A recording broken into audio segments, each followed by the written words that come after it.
Oh boy, my goodness, the last 24 hours has been hilarious, depressing, annoying, frustrating, predictable, and what other word I want to use?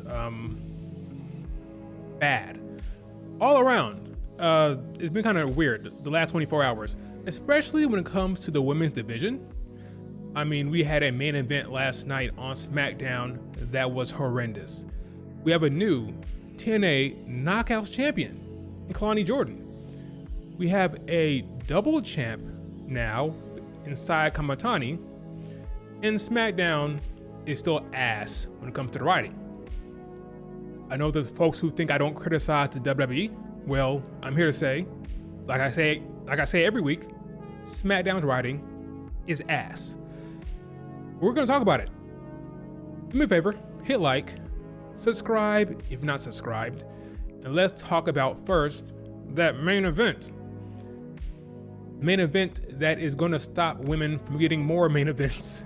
It's funny, if you compare and contrast Raw's main event, Asuka and Rhea Ripley, versus this shit, my goodness. And there were folks who wanted this match on WrestlePalooza. You're upset that the Triple Threat did not make the WrestlePalooza card. Well, let me tell you something right now. If that Triple Threat was on WrestlePalooza, Andreas Hale wouldn't have given the show a C. We gotten a D. A big fat D. Or maybe an F. Holy shit. What's up, Brianna? What's up, Sean? What a kerfuffle. I'm gonna start off with that main event. Let's break it down. I'm going to painstakingly break down that main event match we saw last night that we were subjected to because of Road Dogg and the terrible writers over there on SmackDown. All right, let's start. Let's just get over with. Let's just do it. We open up with Nia Jax. Nia Jax looking not so enthused, kind of like how she wrestled last night, not really giving a damn. So for those who have been following this, we are doing this triple threat match. The feud has been really between Tiffany and Jade, and then Nia Jax came along and kind of inserted herself into it, make this triple threat. Now these three, by these three I mean Tiffany, Jade, and Nia Jax, they were working the house shows in Europe to prepare themselves for this moment. They were working the house shows, they were getting some chemistry, they were having fun out there in Europe, all to build chemistry for this match. And boy, did it not work out at all. My goodness. So let's start off with the first kerfuffle. So the match starts. To show us Tiffany's graphic here, she has 265 days reign as a champion. Past EO, and now she's staring at Becky Lynch. This is a crazy stat. I've never seen a reign this long feel so lifeless, unimportant, empty, and it's not her fault.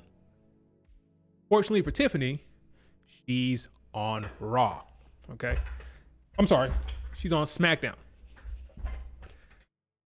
All right, so I readjust my chair here because it went down for no reason. Fortunately for her, she's on SmackDown.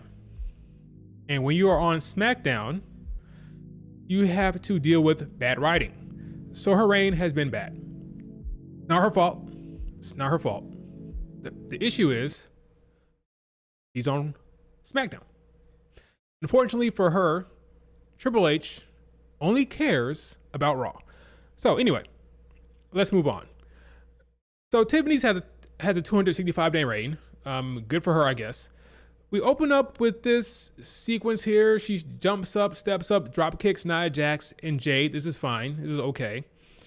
Move on to Jade holding Nia Jax. She drop kicks Nia Jax's back. They fall back and slams on Jade. This is all fine and dandy.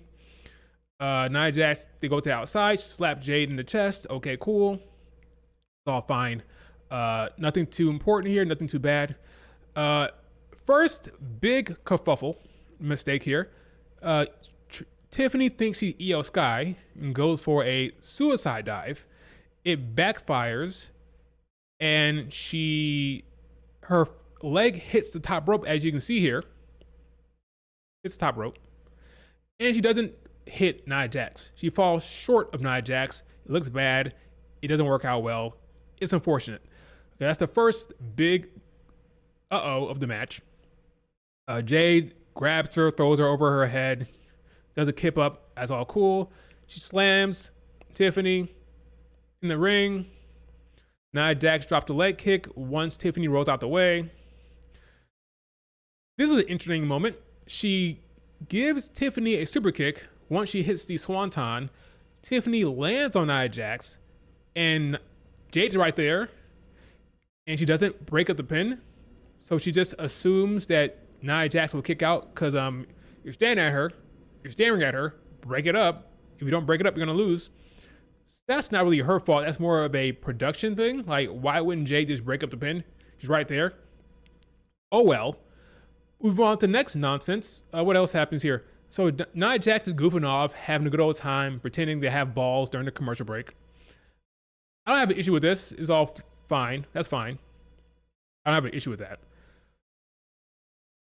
We then move on to this spot here. This double suplex spot. It goes fine.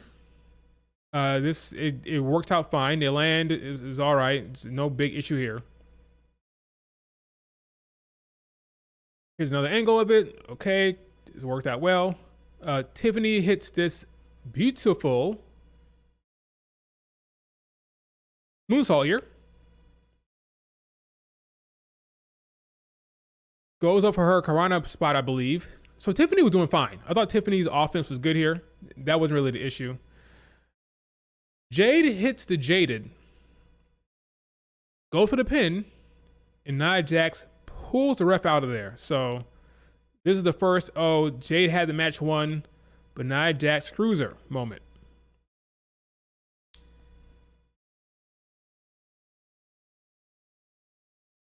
Next, we had Jade getting upset. So Jade's upset that Nia Jax broke up the pin by pulling the ref. So Jade goes to put her through the table, I guess. And then she pushes the top of the table into Michael Cole. So Michael Cole gets hit with the table, which was hilarious. On commentary, he's like, oh, well, thanks a lot.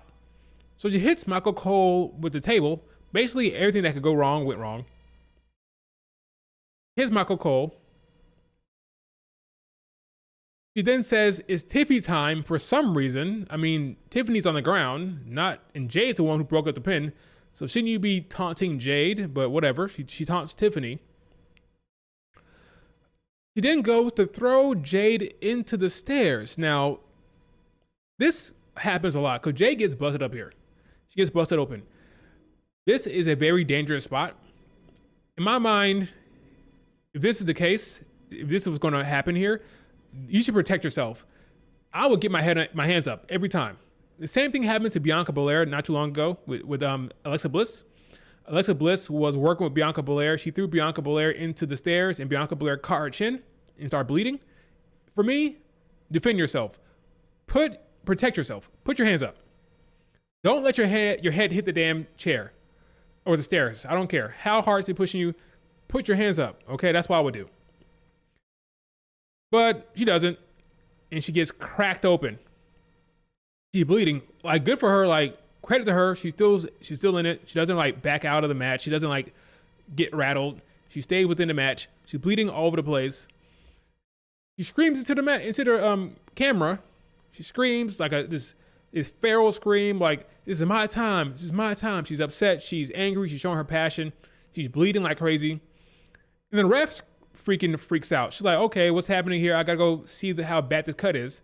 So this pretty much derails the match that's already kind of derailing anyway. But her bleeding kind of really threw everybody off. The ref was running like crazy to go check on Jade. So she's bleeding. So now we get to the end of the match, the very much debated and talked about end of the match. What's up, Maya? You got the best part. But by the way, me go turn off this freaking fan. By the way, here's a question. Can you hear a fan right now? Well, now you can't get it turned off. But a second ago, I was going to ask you if you can hear a fan because a very loud fan in here. But it just turned off by itself anyway. Here we go. So, Jade gets back into the ring after being cleaned off by the ref.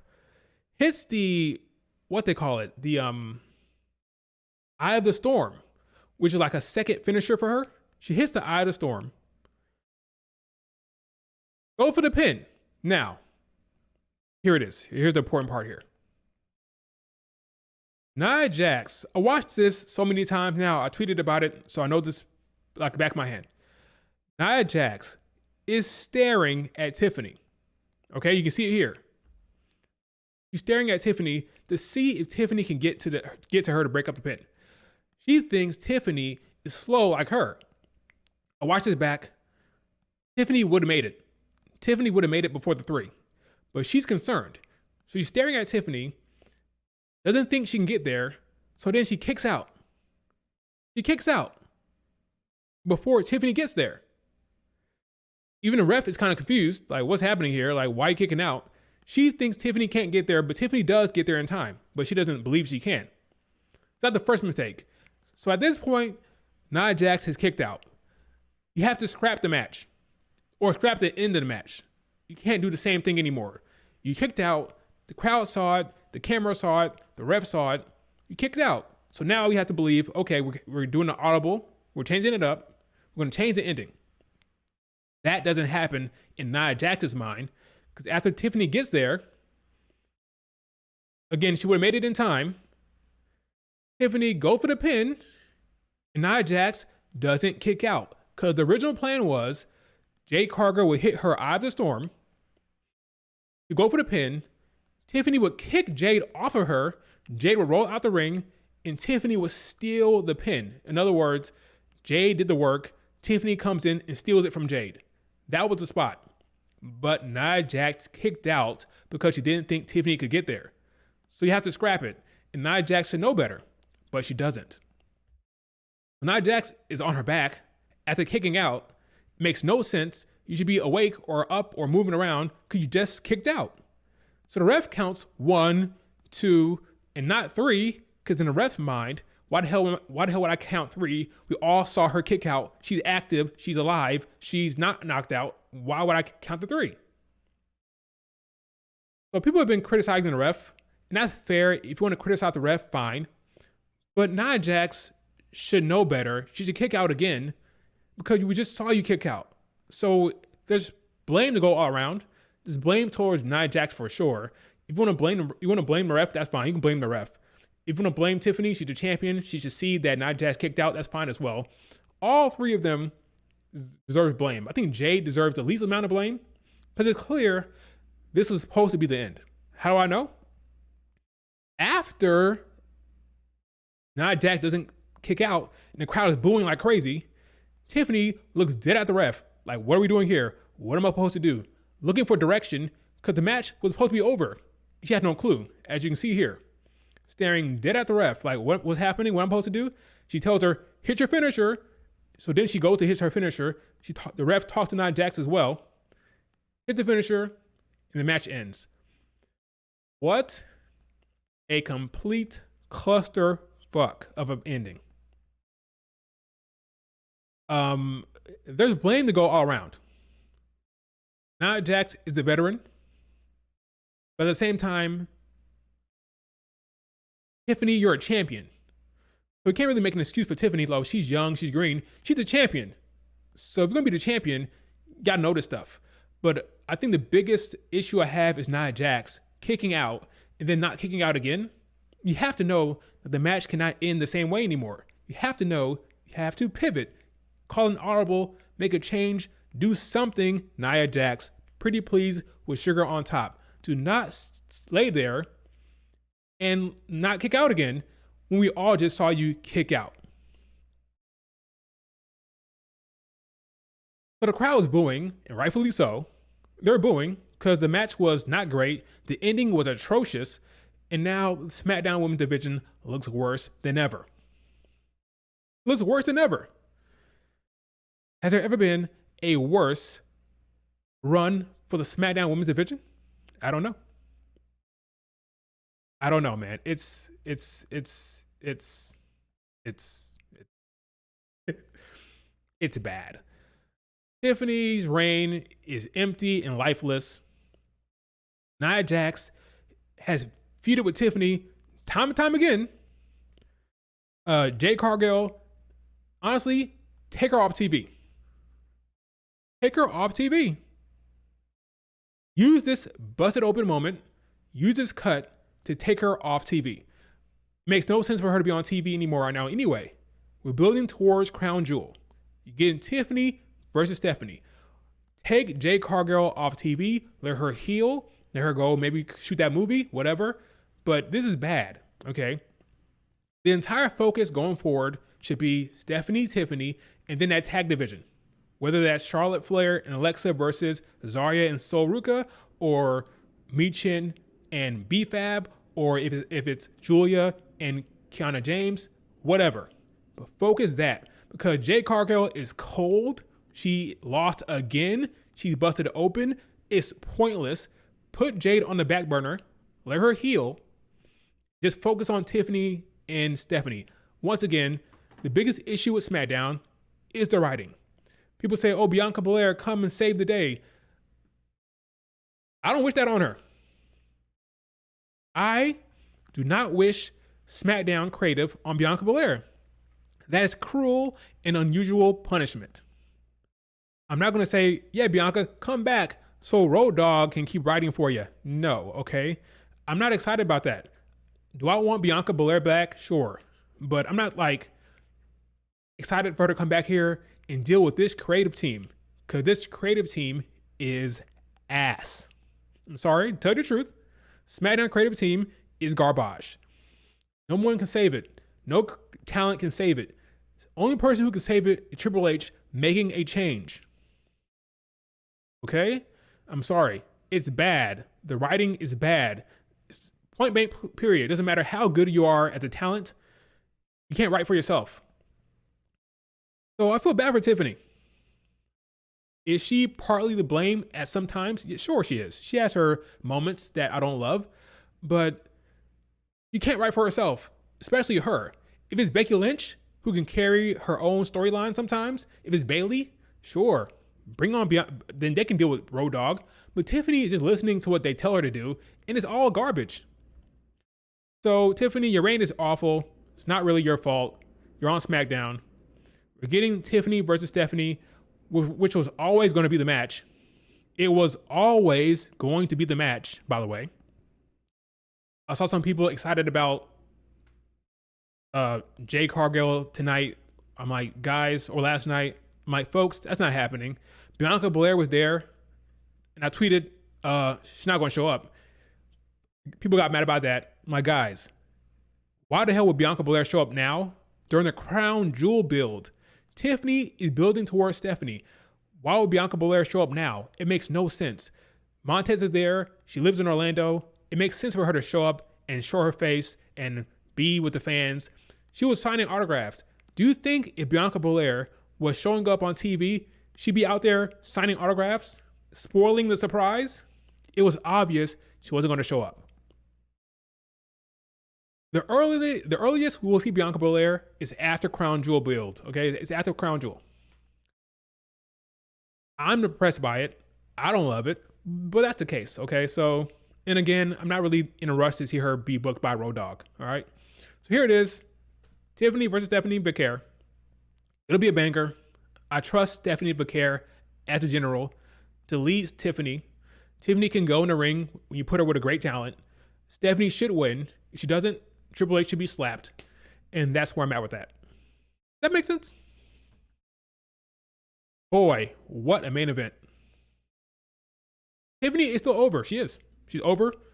And remember, in Australia, which is where this match will take place, that's where her run started. Her popularity really kicked off in Australia. So she'll be back there.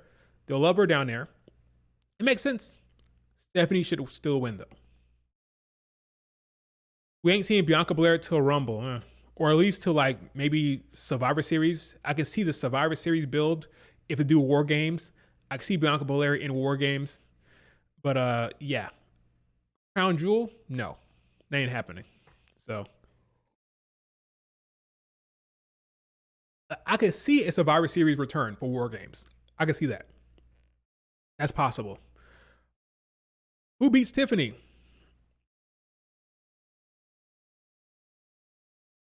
Your guess is as good as mine. Who knows? Who the hell knows?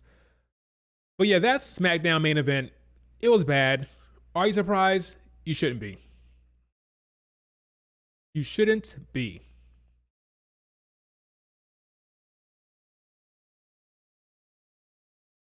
Save the Joshi questions for later on. We're going to be talking about the Joshis here in a second. After I talk about TNA, we're going to be talking about the Joshis, so don't worry about that. But save those questions for a little bit later on. Let's see. Okay, let's talk about what else happened yesterday. Breaking news. So, TNA. So, Ash by Elegance, let's back up. Let's back it all the way up. Ash was supposed to face Masha Slamovich, right? But it turns out that Masha Slamovich is an abuser. She got moved off the card. Then she was replaced with Dani Luna. So it's supposed to be Ash versus Dani Luna. But then we had some breaking news where they said that Ash would be making a statement on the show for Victory Road. Like, what's going on here? What's happening with Ash by Elegance? Well, it turns out that Ash is having to relinquish the title because I believe she's injured and she can't compete, which is sad. I mean, I thought Ash by Elegance, aka why am I blanking on her name in the WWE? Dana Brooke. I thought she had a great run in TNA. I think she's funny. She is passionate, clearly. She could have gone on and done OnlyFans, but what did she do? She came back to wrestling. She was in it. She's invested in it. She loves it. And I was happy to see her be champion. But unfortunately, she has to relinquish it. We don't know what's going on, really. It looking like it's like a bad injury, unfortunately. But she's out. So they decided to have her drop the belt on the show. And they did a battle royal to determine who would compete for the title later on that night. Now I'm watching this clip on Twitter. I'm seeing her, very sad stuff. We feel for her. Like, again, very passionate, professional, love the business. And I hate to see her injured like that. Hopefully it's not too bad. Hopefully she can return. I'm watching TNA on Twitter. I'm like, okay, what the hell is this queen doing here?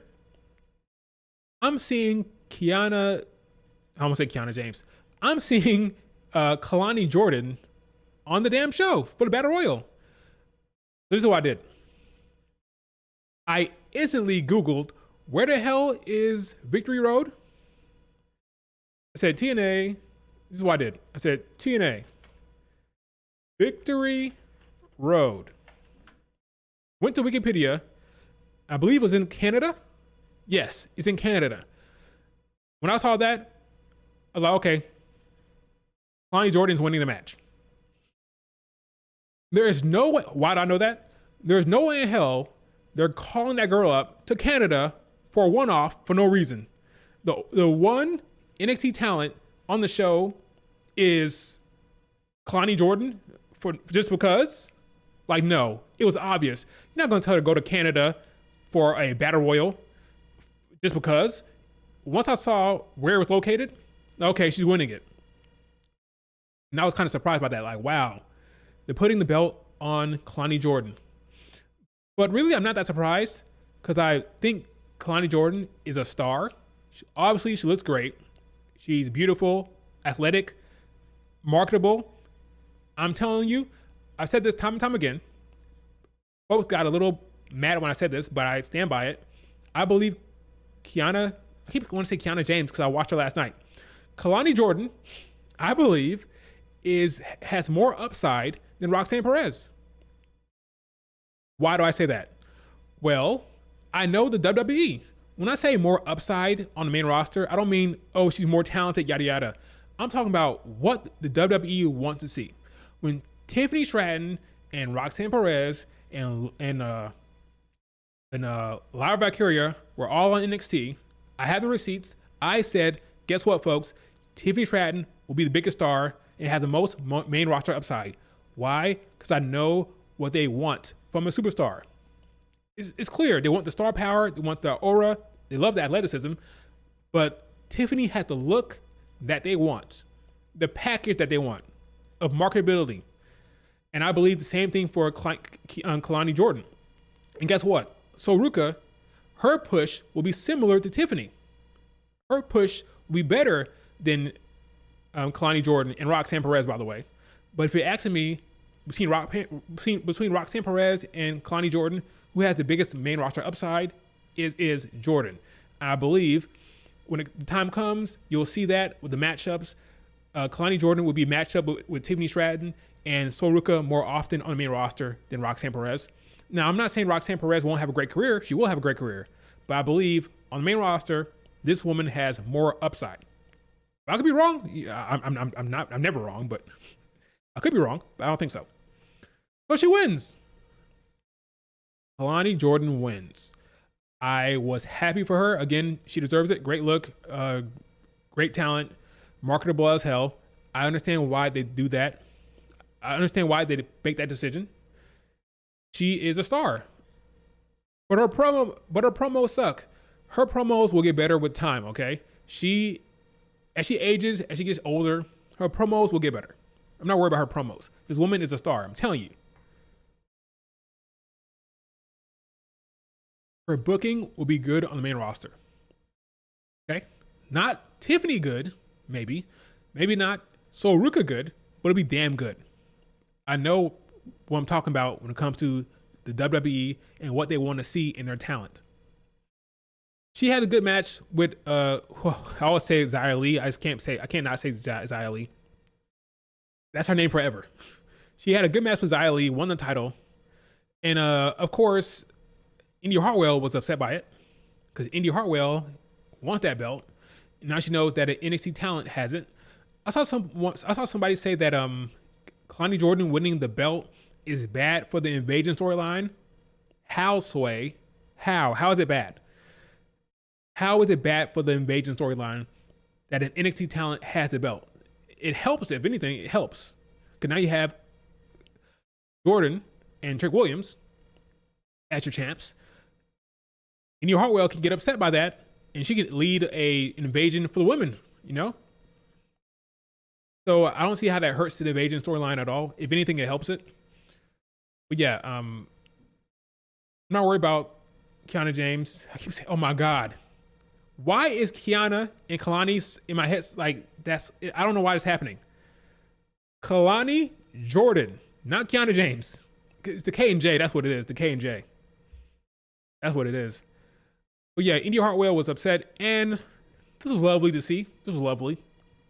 Asked by Elegance, aka Dana Brooke, hugging Kelani Jordan, giving her flowers, saying, because you remember in NXT, they had a storyline that they couldn't finish because Dana Brooke got fired. So Kelani Jordan calls her mentor. So it was lovely to see them come back full circle. This moment, it was sweet. Nice shit. And again, Indy Hartwell was being a sourpuss. I've been hating on Indy Hartwell for a little bit now. You haven't noticed over the last few months, I've been hating on her. And I don't regret it one bit.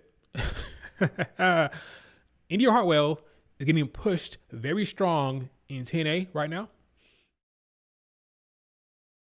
I don't love it. Sorry. Does Indy Hartwell beat her at Bound for Glory? No, she shouldn't. She shouldn't. But she might.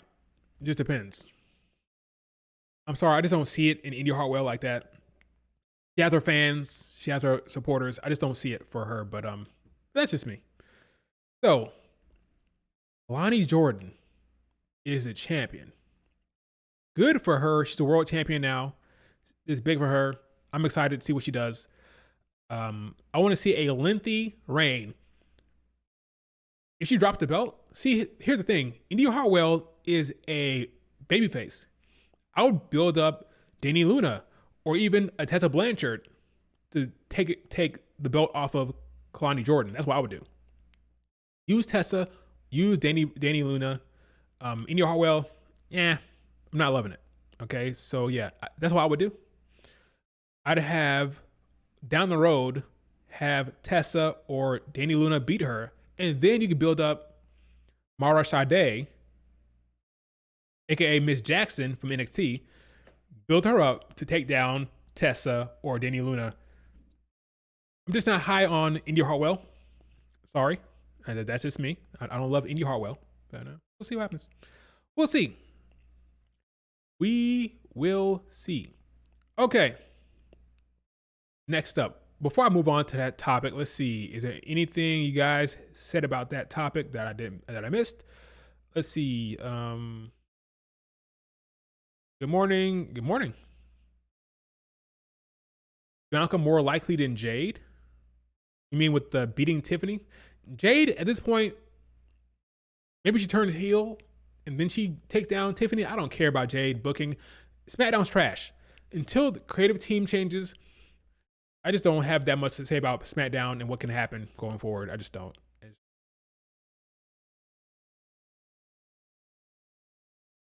What about Lola Vice? Let's see. Lola Vice. Oh yeah, there's a damn PLE tonight. I keep forgetting about No Mercy. I don't think Lola is winning anymore. I thought she was at first, but now she keeps standing tall and holding up the belt. That is a bad omen. Lainey Reed is about to join Fatal Influence. So maybe Lainey Reed helps her win tonight. And then Lainey Reed, I think Lainey Reed will probably beat Soruka. So then you have Lainey Reed with the belt. You have JG Jane with the belt. And now who doesn't have a belt? Fallon Henley. Then Fallon Henley's like, you get a shitted on. Because JG Jane's like, why don't you have a belt? Lainey has a belt. I have a belt. Where's your belt? And that can lead to Fallon Henley finally turning. Because I always said that JG Jane will lose the belt when Fallon Henley turns on her. What makes that happen? She feels inferior. She feels bad because her teammates, Lainey Reed and JG Jane, keep shitting on her for not being a champion. So that could work. But that's just my fantasy booking. You know? Who beats JG Jane? I don't know. Maybe Jordan Grace, depending on how long she stays down there. Maybe it will end up being Jordan Grace in the end. Who knows? I don't know. Because if it's not going to be Lola Vice tonight, then your guess is as good as mine. Your guess is as good as mine. Okay. But that's TNA. Congrats again to Kelani Jordan. Not Kiana James. Kelani Jordan. And let's talk about, quickly, the Joshis.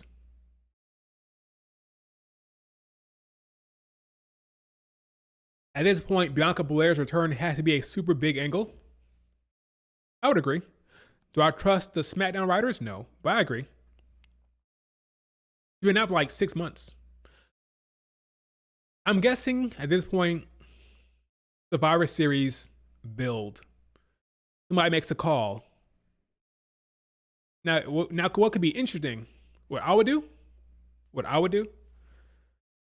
I think we may be getting a a Becky Lynch led War Games against AJ maybe. And it'll be like multi-brand thing. So you can have Rhea, Io, and company versus Becky Lynch and maybe Asuka and Kyrie. Actually, that's all Raw. Now that I think about it, that's all Raw anyway. I would do that. And the question is, who does Bianca join? Does Bianca join Team Io and Rhea? Or is it more interesting to have Bianca Belair join Team Becky? Because if you remember, Becky and Bianca left on good terms. Bianca Belair and Becky are cool. Last time they talked to each other. Now Becky Lynch is now a heel, but they don't have a beef. Bianca loves Becky. Becky loves Bianca. Becky hasn't said anything bad about Bianca since she turned heel. What if Becky says, "Hey Bianca, are you good? I need your help." Bianca comes back to help Becky in War Games. And then Rhea Ripley and Io like, what the hell? Bianca's like, do you remember what happened last time I saw you? Do you remember what happened last time we had a match? Last time I wrestled? I broke my finger because your big ass fell on my hand. Bianca Belair doesn't have love for Rhea Ripley right now. Remember what happened? I work harder than you. I work harder than you. That's what she screamed at her in the match. So Bianca hates Rhea Ripley right now. She thinks Rhea Ripley forced her way into the match. So it'd be more interesting from a storytelling perspective, have Bianca Belair come back because Becky makes a call, which works even doubly. How much time to say that? It works even on another level because if you remember, Bianca and Charlotte Flair called Becky Lynch to come help them one time at War Games. I just booked it. Will they do that? Probably not because they suck. But I believe Bianca Belair should return to help Becky Lynch in War Games because Bianca Belair has a problem with Io and Rhea Ripley based off what happened at Mania. Am I cooking or not? Am I not cooking? Am I not? Tell me, you can be honest. Is that bad? I don't think so. I think that is the thing to do. Bianca Belair returns to help Becky in War Games against Rhea Ripley and Io and AJ. I love it. I fixed it. When does AJ wrestle again? After Crown Jewel.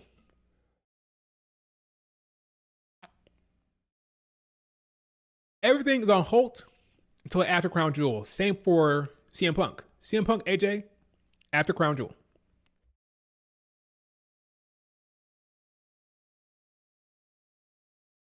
Tammy, that works as well. Because Bianca Belair was happy for Io. You can have Bianca Belair get a call from Io. That works well as well. Yeah, that also works. Multiple ways to tell a good story, right? That's also a good story. Have Io reach out for Bianca Belair. Bianca Belair returns because of Io. And feel this rift between Rhea and Bianca Belair. That works too. You want Bianca Belair to stay a face. Io makes a call. And then Bianca Belair and Rhea Ripley have to coexist. Other way, it's probably more fun. Bianca Belair returns as more of a tweener or a heel to help Becky Lynch because Becky made the call. And Bianca Belair loves Becky Lynch. It also works. Two good storylines. I like either one. I like them both. I could go either one of them. Will Kelani Jordan ever win the NXT title? Maybe, maybe not. Doesn't really matter. She'll be fine no matter what. Who will dethrone Julia? Nobody currently on Smackdown. Julia might be champion all the way to Mania. In fact, that's my prediction. All the way to Mania. Okay, so let's talk about the Joshis. So for those of you who have been following me on this channel and on Twitter, I laughed when I found out that they were doing Saya Kamitani versus Azumi for title. I laughed. Why? Because I thought, no way in hell were either of them going to drop the belt. Saya has a red belt. She's the world champion, super popular, super over, the biggest star in Japan. And Azumi felt like she just won the strong belt. So in my mind, this was going to be a draw.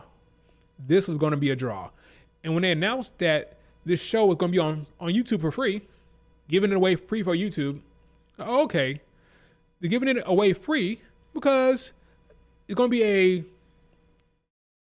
a draw. No real conclusion to the match. No definitive winner. So that's why it's going to be free. Boy, was I wrong. Saya Kamitani defeated Azumi and now has 2 belts.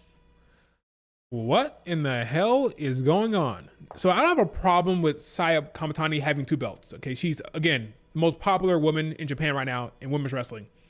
She's the face of Joshi Pro Wrestling. Don't have a problem with her being champion. But I'm surprised that they pulled the trigger with Azumi dropping the belt. Azumi, I thought, just won the belt. How long was his reign? Am I crazy? Cage match rating. Cage match. Azumi.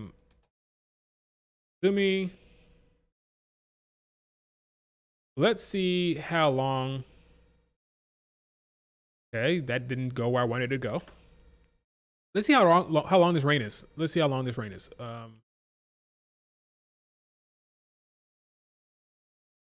Here we go.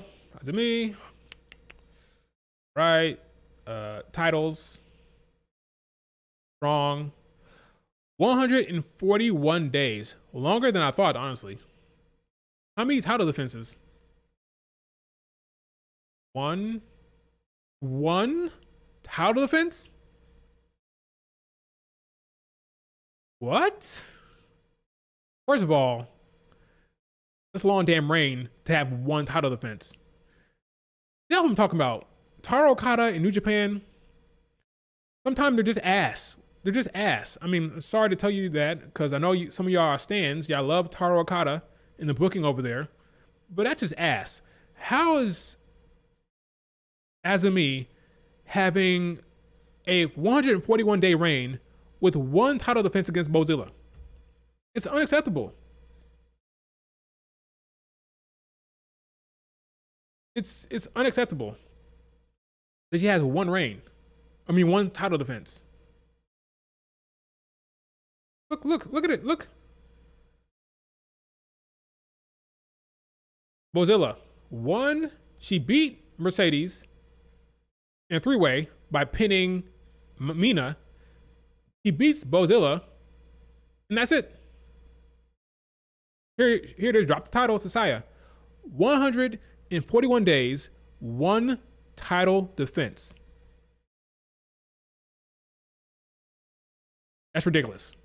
That's ridiculous. So I did not see it coming. I was sure it would be a draw. But nope. Saya is now a double champ. So why is this happening?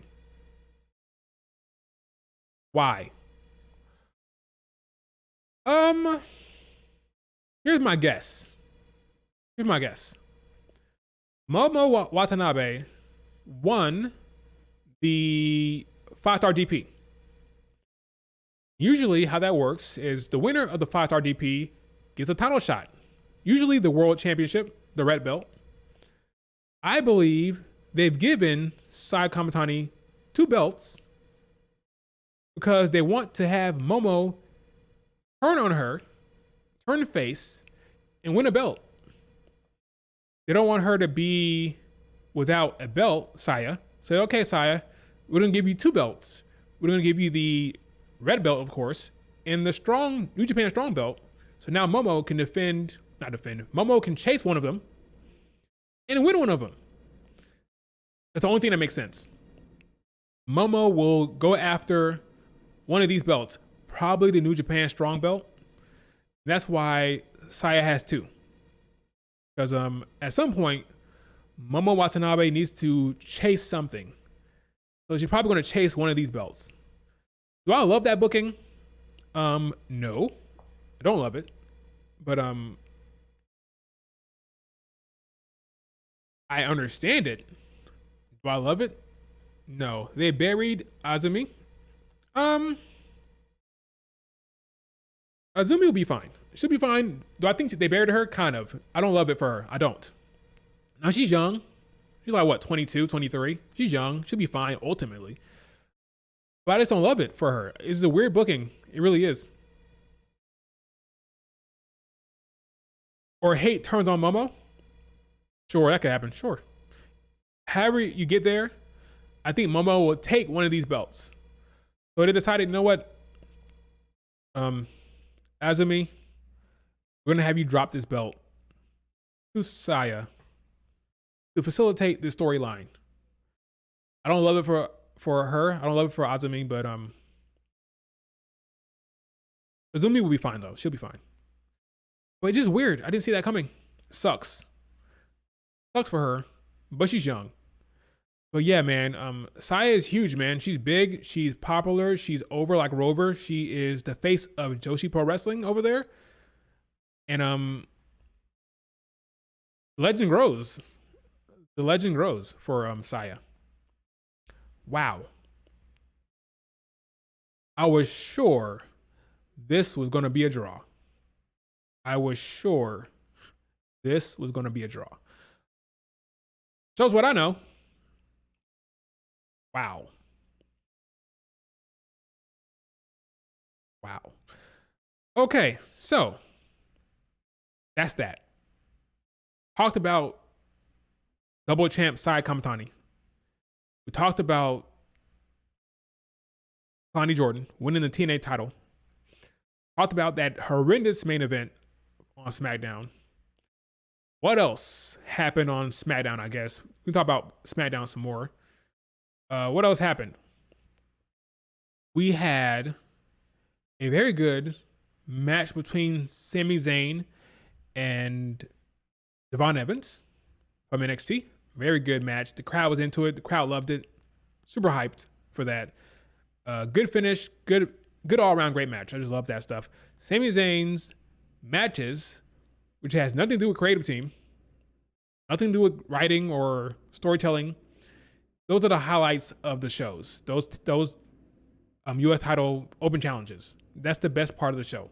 Because without that, SmackDown on average is just ass with the writing. The writing is just very, very bad. I mean, what can you really say about the writing? I mean, look at that tag match between Julia, Kiana James, and Michin and BFAB. The crowd was not into the match. Not because they hate women's wrestling, not because they don't like the talent. The crowd, can't blame them. The crowd was not into it because they're not invested in the story. If you don't care about the story being told, why the hell would you care about what's happening in the ring? There's a stark contrast between Raw writing and SmackDown writing. It's clear and obvious. And until they change that, SmackDown will be bad. And the fans will react accordingly with no reaction at all. Basically just mute and not giving a damn until that changes. I mean, what else happened? What else? You have this Damian Priest storyline with Aleister Black not really going anywhere because creative team sucks. Again, the creative team stinks. That's not really going anywhere. You have what? What else you have over there? Piper Niven is going to be out for a while, it looks like. So, Chelsea Green is searching for a new Secret Harvest member. They're trying to recruit. That's happening. Okay. Yeah, it's just a whole lot of nothing. Street Profits are currently back together. Well, they didn't really separate, but they're currently trying to work it out. They're saying we're family fight, we're all good. They beat The Miz and Carmelo Hayes. So it looks like they'll be the number one contenders now, facing off against the White Six again. What's going to happen there? Will they lose and finally Montez and Angelo will turn on each other? We can only hope, because right now they're going nowhere. That tag division is now, it was a highlight of the show when it was 3 hours. SmackDown went to 2 hours. Now that tag division is lacking. No TV time, not much going on. Where's DIY? Where is Motor City Machine Guns? It's all bad.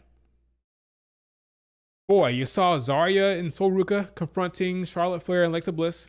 That was fun to see them on the show. Thought Zarya brought some presence and some strength and some energy to the screen. I like her a lot as a heel. I think she has a lot of potential as a heel going forward, but they're wasting time on that. At this point, I don't think that's going to happen. That turn is going to happen until leading into Stand and Deliver. At this point, I believe that match will happen at Stand and Deliver.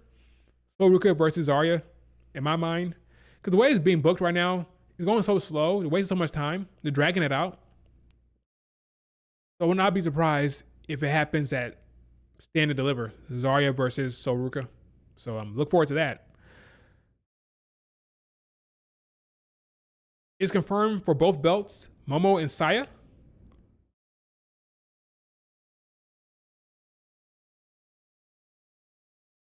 Is it now? Really? So it's been confirmed.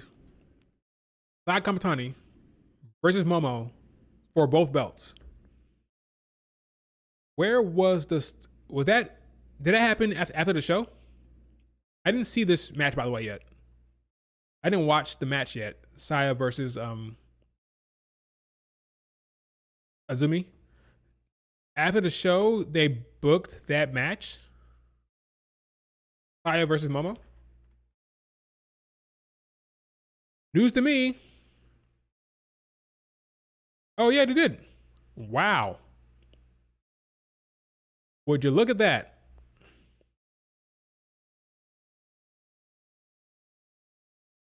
I'm over here running my mouth, and they booked the match.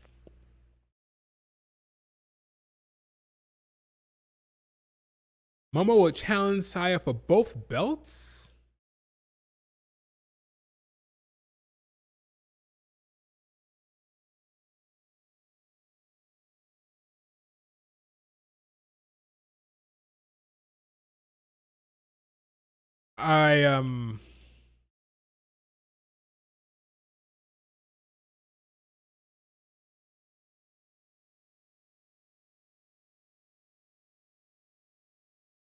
I'm confused. I'm confused. So both belts she's going after. Not gonna win. Not beating Saya Kamitani.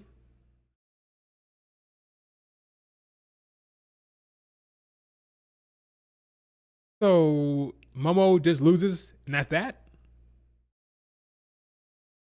He wins the 5-star DP just to lose to Saya, and that's that.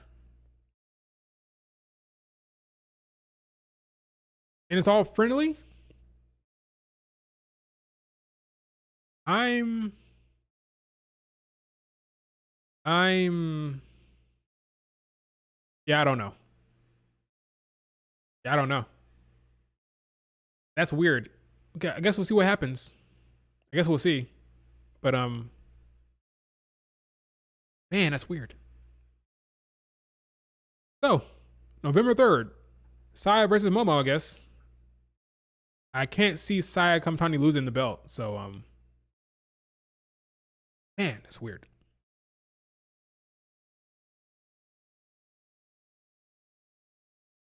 I'm at loss for words for that. Okay. If you say so. All right, I'm done talking. Any questions, comments, or concerns? Let me have it. What did I miss? What haven't I talked about? What is relevant? What happened? We're getting Leon Slater versus Javon Evans at Bound for Glory, by the way. That'd be a great match. That's gonna be a good one. Leon is very talented.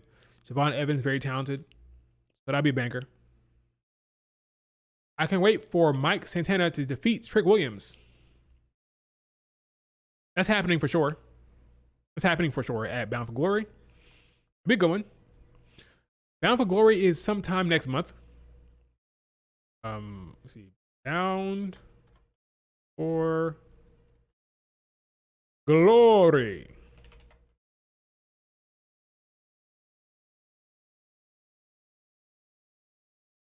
Oh yeah, this is right around the corner. October 12th. Is that before or after? Crown Jewel. That is right after Crown Jewel. So the Sunday after Crown Jewel is Bound for Glory. That'd be a big match, big card. I just joined. Did you see the Japan House Show confirmed matches? No. What are the confirmed matches for the Japan show? The Blazer. I'm assuming talking about the WWE House Show.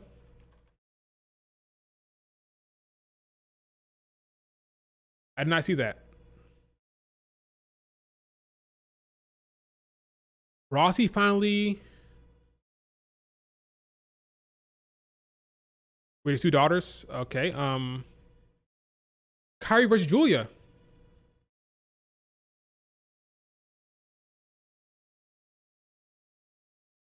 Wait, I'm seeing this. Whoa, whoa. First time seeing this. Super Show Japan, 17th. Seth, CM Punk, Julia, Io, Rhea. Jay and Shinsuke versus The Vision. LA Knight, Bailey on the show, Roxanne, Raquel, Asuka, Kyrie, AJ. But these are confirmed matches. These will sell.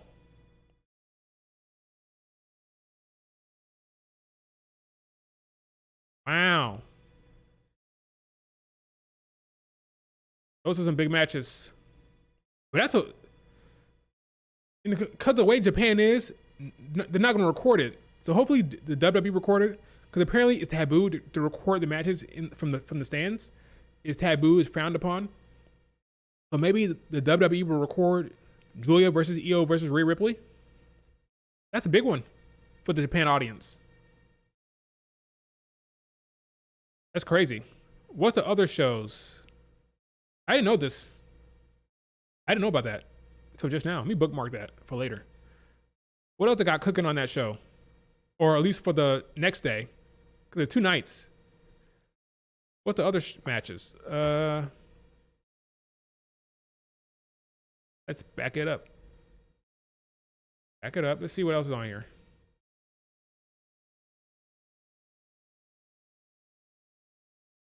Where's the Kyrie show? Where's the Kyrie versus Julia match? Where's that at? Somebody send it to me on Twitter.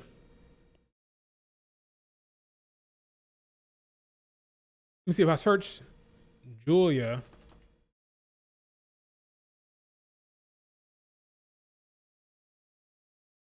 Apparently I can't spell.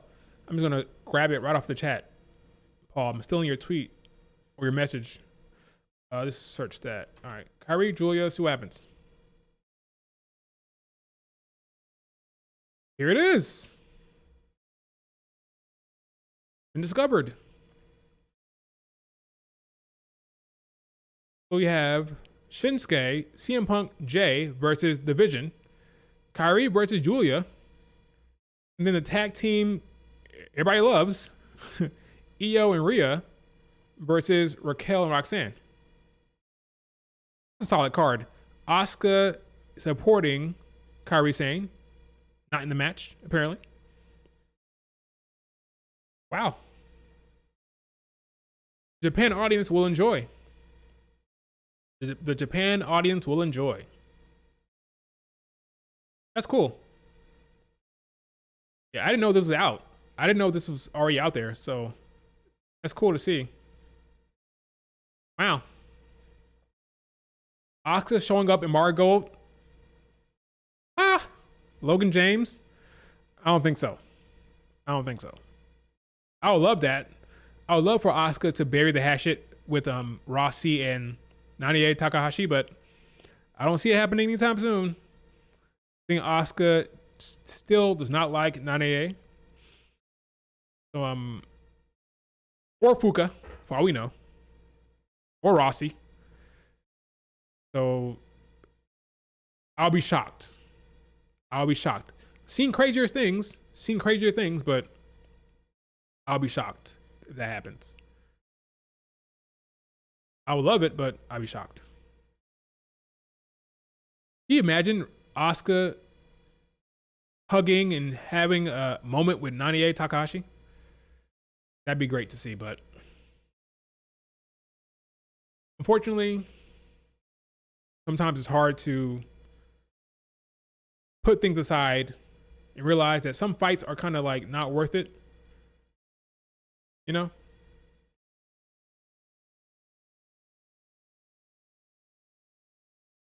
Have Jordan Grace or Soruka go up to dethrone Julia? Sure, why not? What's the backstory with Asuka?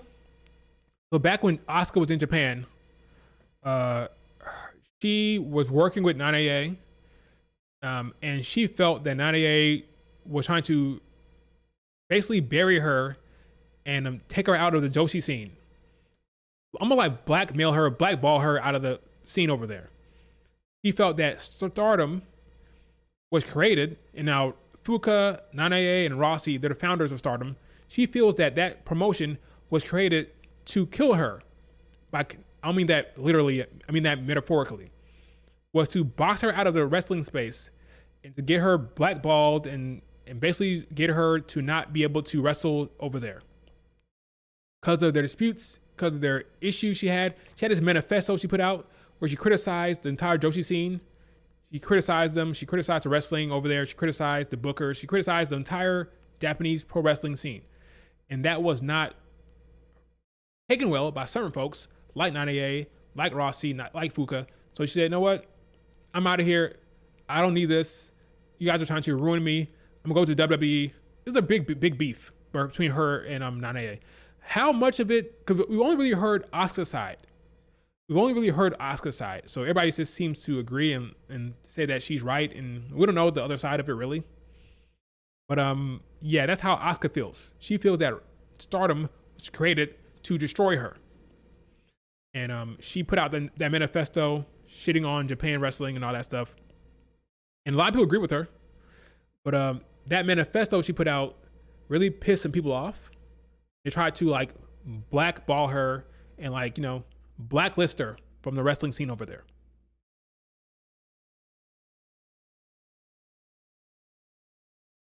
After Io versus Mayu, I'm hoping Io can challenges to Kamiroha. That's not happening, my guy, Logan. Logan, that'd be great. That'd be fun. It's not happening. I think Io wins the match probably. Is that or either that or a draw, and then she's out of there. She's not challenging to Kamiroha. She's not double dipping. It's gonna be one match, and she's out of there. When do you see Bianca Belair coming back? Sometime after Crown Jewel, probably during the build towards Survivor Series, if we're lucky. Survivor Series build. I think that's what it is. Didn't Asuka have heat with Io? If she did, it's because of her connection to Stardom. Because right now Asuka is reaching out to Stardom talent. If you notice very closely on Twitter, she's been interacting more with Stardom talent. Why? Because the founders are gone. Rossi is gone. Fuka is gone. Nanie is gone. So now she's warming up to that promotion. Before she hated Stardom. She wasn't really interacting with them. But since the brass, that creative Stardom is gone, since the founders are gone, now she's warming up to the talent, talking to Shuri again, talking to Micah, talking to those women over there. And she's ignoring Marigold. Why? Because of the people who are over there. She does not like the founders of Stardom. Or now the founders of Marigold.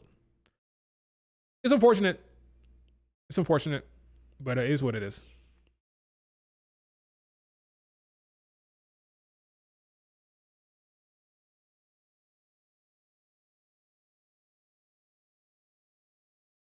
I saw how big that gash looked. It looked bad. It looked like a big gash. So this is what it looked like on TV. Hopefully she doesn't hate Nia Jax for that. But it looked bad on TV. It looked bad. Look at how big that thing looks in there. Right above the eye. It looks huge. Let's see it. See what she posted. Hopefully she went to a plastic surgeon, because usually when it comes to stitches, a doctor would just stitch it up, so just close it. But a plastic surgeon will close it in a way that makes it look good for later and reduce the scar. So hopefully she got that stitched up by a plastic surgeon, and because they know how to make it, they know how to stitch it up so a scar doesn't remain.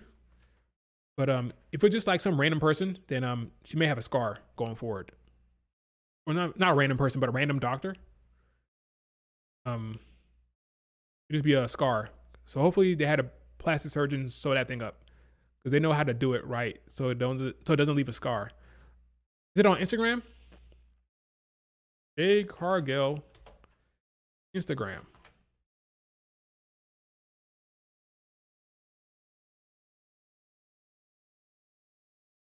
Yo. Yikes.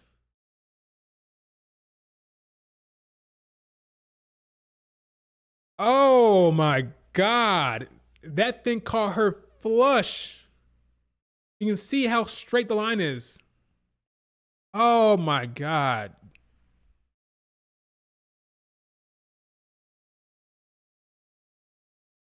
Do I dare put this on the stream? You can see how sharp that edge is, where she got caught by the steel cutting across the eyebrow. That is going to be a scar. You know what? Going forward, no more spots into the steel stairs. No more. Just don't do it anymore. Just don't do it anymore. That is rough. That's going to scar for sure. You need to find the best plastic surgeon and have him sew that up to reduce the scar. That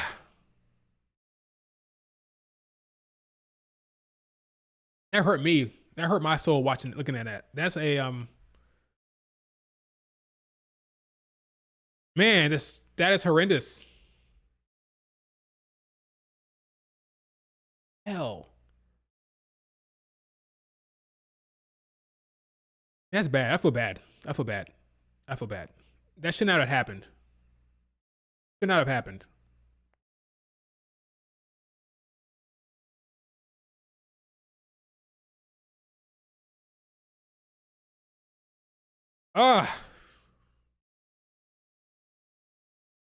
That's horrendous.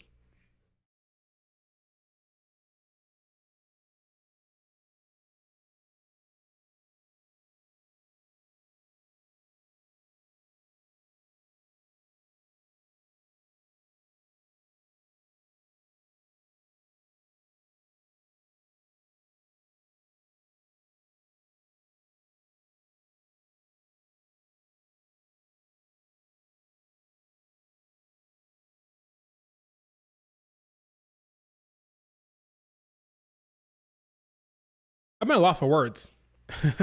That's crazy. Okay, let's not think about that anymore. Anything else?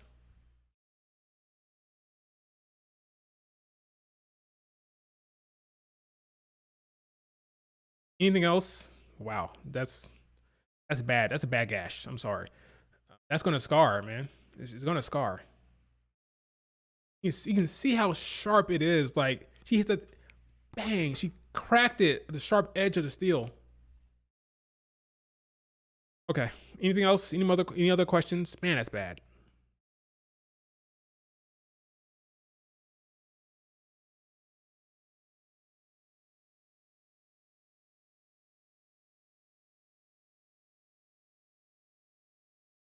Hi, it's the Japanese Mercedes Monet. That's funny. Well, she has like 8 more belts to go to reach that. Clearly, Taro Okada and the New Japan brass love her. She's popular as hell. She's the most front-facing superstar they have. I don't think she's being overpushed yet. I do feel sorry for Azumi. I think she should have been Her reign was terrible. She had a bad reign, and I think it's unfortunate. But I don't think Saya is over pushed yet. I don't think so. But I just wish that storylines were good. I wish her booking was better from a storyline perspective, but it's not. It's just kind of like she's kind of going around. Like since Tam Nakano retired, there's been no storyline worth a damn yet. They haven't kicked off the Saya Sari thing yet. Haven't done that. It's bad booking, but nobody really talks about it. Like, they don't really talk about how bad Taro Okada is, except for me. I'm consistent. I think Taro Okada sucks more than not.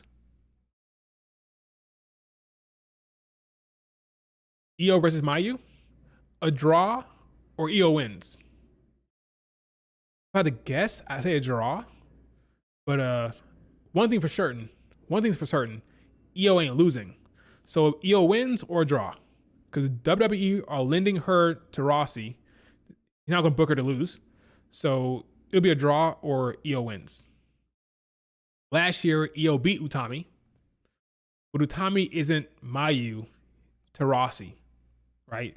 Mayu is a daughter to Rossi. So is Io. So it'll probably be a draw. But we'll see. Io wins or draw. I think hate turns on Momo to help Saya retain. That works, Keenan. I can see that. If the WWE had a way of Io losing, it'd probably be Kairi costing her. You mean in Japan? I don't think the creative team in WWE and Marigold are close at all.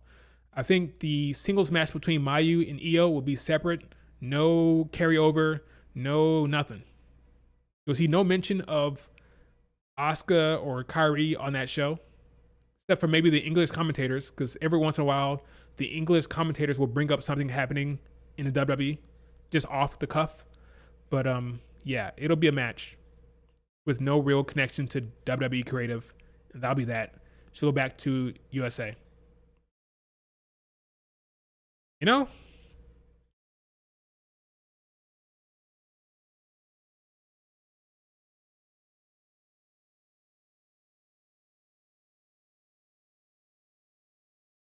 Also, what do you think of Sari thing? Who is she facing?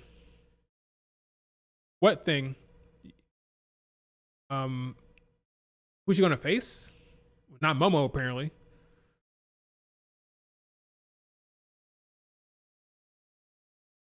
She already beat Konami.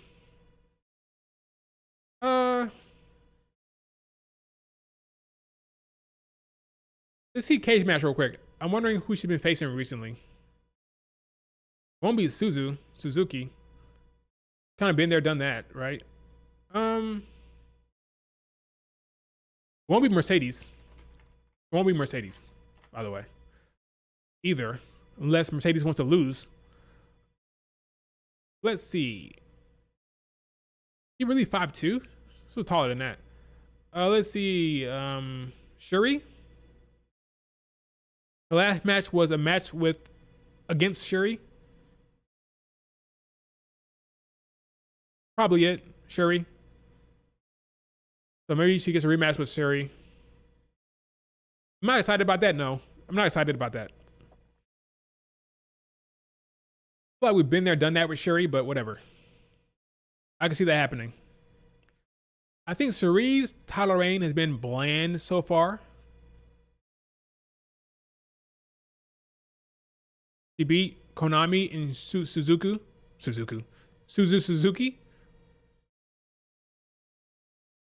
Is what it is. 3 versus Saya Ida.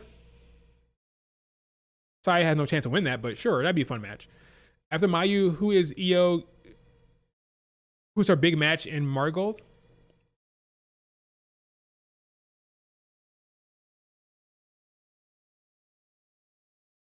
Maybe the Kami Oroha does a match with Marigold next year. Maybe Miku Ano. Maybe it's a tag match next year. There's different options you can go. But from a one-on-one standpoint, probably Miku Ano or probably just bring in to Kamiroha for a match. Something like that.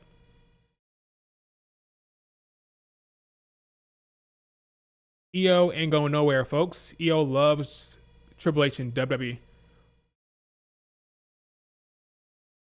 He facing somebody overseas?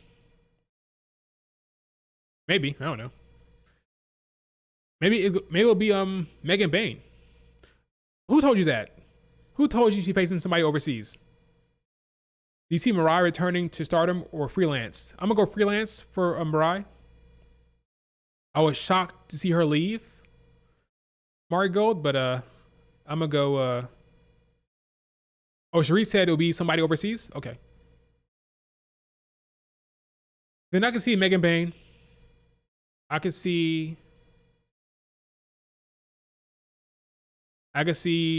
somebody in the AW.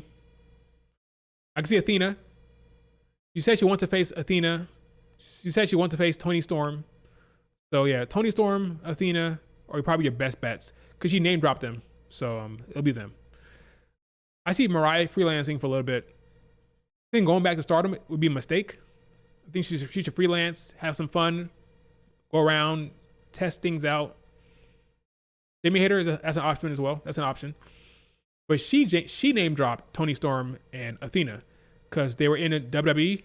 She said she never got to wrestle them, so those are options for her over there. Let me go through my bookmarks to see if anything is relevant.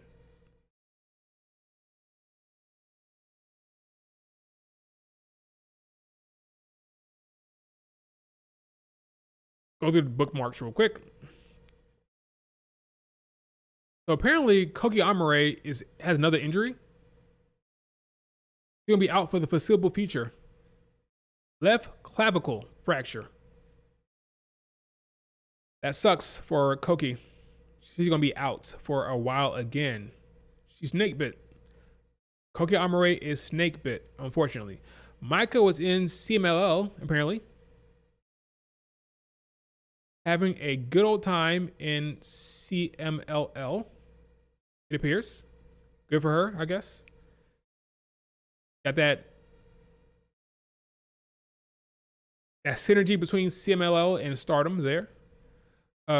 Yuki Kamafuku, who is a good wrestler, by the way, has announced that she will be a permanent member of TJPW. This is big because TJPW recently lost Maki Ito, so they need a talented woman. And I like Yuki Kamafuku. She can wrestle. She's talented. She's currently a tag team champion over there. So speaks fluently in English, by the way. Speaks fluent English because she grew up, I believe, in Ohio, or went to college in Ohio, something like that. But yeah, she's a talented wrestler. I like her a lot. Got a good look, aura, can wrestle. So yeah, happy for her. They need somebody there more permanently. So good on you, Yuki Kamafuku, for signing that deal. She will be there long term going forward. Good wrestler. With a good look. Good luck. Okay. What else happened? Scroll through the bookmarks. Nothing else. Let's see. Oh yeah, the Shoko Nakajima went to CMLL as well. Okay. What else? Yeah, that's about it. Nothing else. Yes, Koki is unlucky with the injuries. I agree, she is. Kind of never understood where the close relationship between EO and Triple H started, because EO loves Triple H. Well, you have to remember, Triple H gave her a chance while he was in NXT. Triple H put the belt on her in NXT. Triple H called her up to the main roster and put her on that SummerSlam show with Bayley and Dakota Kai. He gave her the title. Like, Triple H is like her guy, you know? Yes, Kelani Jordan is TNA champion. Did you miss the earlier part of the stream? He's a champ. He is a champ. So go watch it earlier. Go watch the stream earlier. I break it down. I break down everything that happened. I hope Hanako doesn't get a longer reign than Hina. What reign are you talking about with Hanako? Did she beat Hina? Did you spoil it for me? Damn you! I'm joking. I didn't know, but it's okay if you spoiled it, I guess. It's my own fault for being on stream. It's my own fault. Yep, she sure did. Hanako beat Hina. Honestly, I thought Hanako was kind of past the Future of Stardom title. I think she's past that, but whatever. Hina, not my favorite. I like Hanan. I like Rina. Hina's the third wheel. Sorry to tell you the truth. I don't love Hina. Hanako, I'm more of a fan of her. Did the title change? That makes sense. I wouldn't have booked Hina to beat Hanako. But then again, I wouldn't have booked the match to begin with. So it is what it is. Title change. You're good, Keenan. You're good. I did to myself. I could have watched it. I knew damn well I would have got spoilers. So that's on me. I knew damn well I was going to get spoiled. So no worries.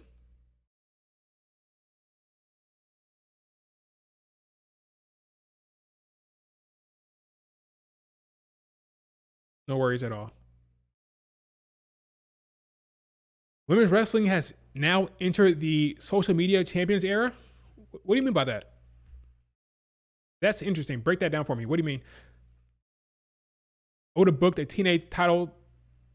I would have booked a heel to take the TNA title.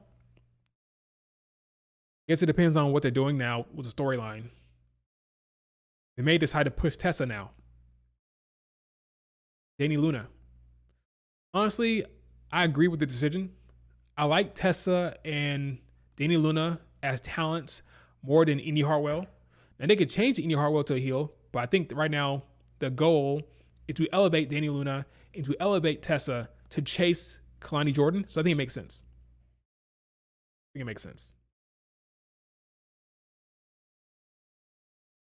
Yeah, Io loves the WWE lifestyle. She loves working over there. So it's all about Vince not calling her up. But yeah, she's not going anywhere now. She loves working WWE. Clearly.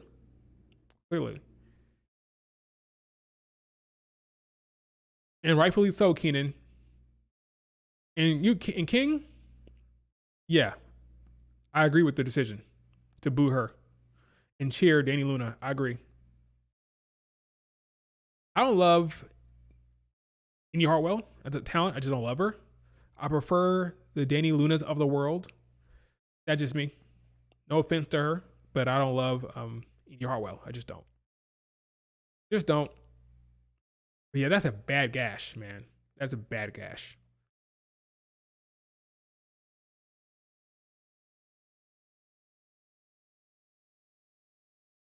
I'm hopeful that the WWE will record the entire show over there in Japan, both those super shows, so we can see Rhea, Julia, and Io. So we can see Kairi versus Julia. Record those shows. Let's see it. Please. Pretty please with sugar on top. Because again, the Japan fans don't like recording from the audience. So we won't see it unless we see it at the vault. So hopefully we get it in the vault. I got a lot of wrestling to watch, by the way. I have to watch the Stardom show. I gotta go watch some other shit I missed. I got a lot to watch to catch up on. I think Io Sky, by the way, before I wrap up the stream, I think Io Sky has wrapped up Wrestler of the Year. Very likely she has. I think by the time she wrestles Mayu, it'd be over. Clear cut, wrapped up. I mean, this woman, in my opinion, has the top 4 matches already. Not top 4, but top 4 in the top 10 matches. Or is it 3? Let's see. Why is it doing that? Do I need to back it up a little bit? Yeah, okay, let's see. 1, 2, 3. Yeah, 4. 1, 2, 3, 4. How I score it, she has 4 in the top 10. You're gonna get another one with Mayu. She's just been on a tear. I think she's gonna wrap up rest of the year very, very quickly here. I think Starlight Kid, Azumi, Mercedes, they can try. Saya Kamitani, she can try. But I don't think they're gonna catch her. So I don't think so. Yeah, they did the same thing with Mako and Bailey. They did that.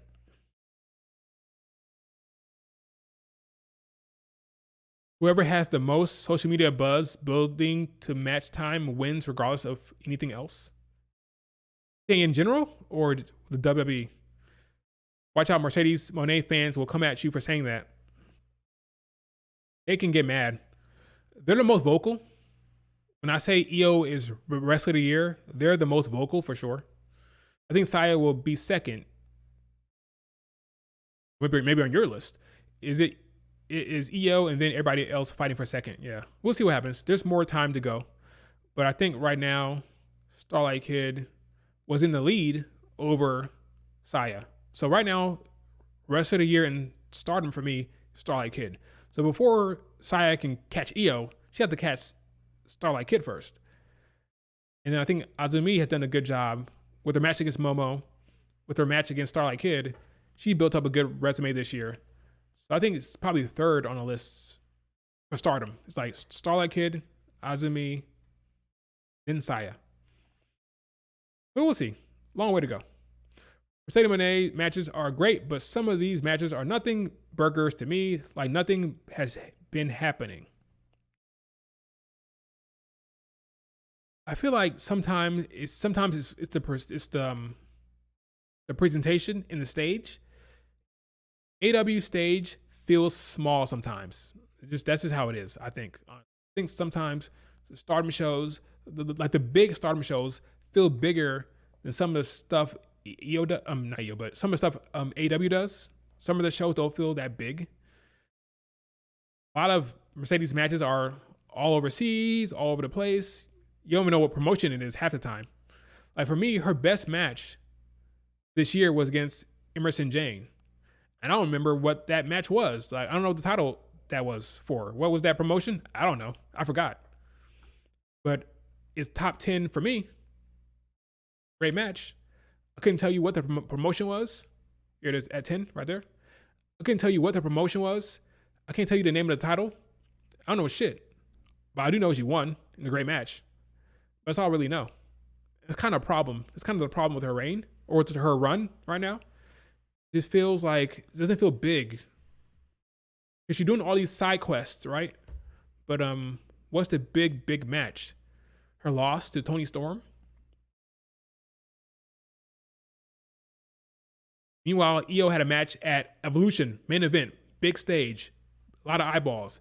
EO had a match with Bianca and Rhea Ripley at Mania, big stage, great match, a lot of eyeballs.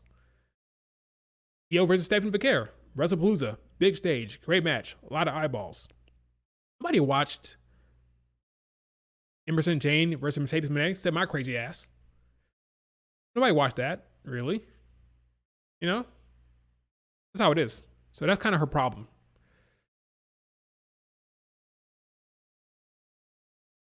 Okay, folks, that is it for the stream.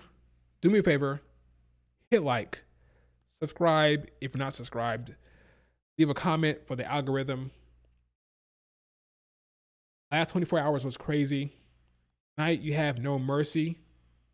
Keep forgetting. I forgot again just now. Keep forgetting. There is a PLE tonight on Peacock. I canceled Peacock.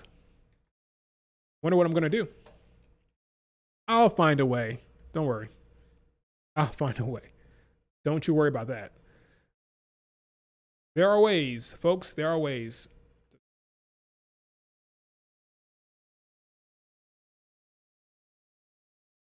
No Mercy. Let's see. Devon Evans, Josh Briggs,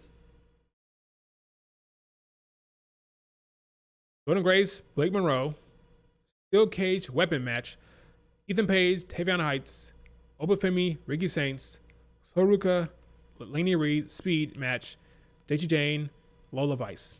Solid card. Yep, I have a VPN. I have Express VPN.